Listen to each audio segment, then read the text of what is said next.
आपके पास Redmi A5 है, A4 है या कोई और फ़ोन है तो यहाँ पे आप ब्राइटनेस प्रॉब्लम कैसे फ़िक्स कर सकते हैं फ़ोन में।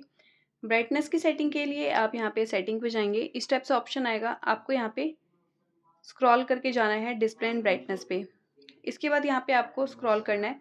अच्छा, ब्राइटनेस आपको यहीं पे देखने को मिल जाएगी, यहाँ से कम ज़्यादा जितना भी आप देखना पसंद करते हैं उतना सेलेक्ट करके रखेंगे और ऑटोमेटिक ब्राइटनेस को बंद करके रखेंगे, ताकि यहाँ पे ब्राइटनेस सनलाइट के अकॉर्डिंग या फिर डार्क मोड के अकॉर्डिंग कम ज़्यादा ना हो ऑटोमेटिकली।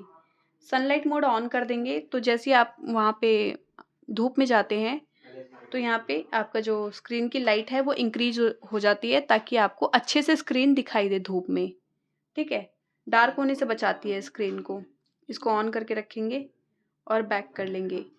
इसी टाइप की इंटरेस्टिंग वीडियोस के लिए आई बटन पे क्लिक कर लेंगे। वीडियो पसंद आए लाइक शेयर सब्सक्राइब ज़रूर कीजिए। मिलते हैं आपको एक नेक्स्ट वीडियो में, तब तक के लिए नमस्कार।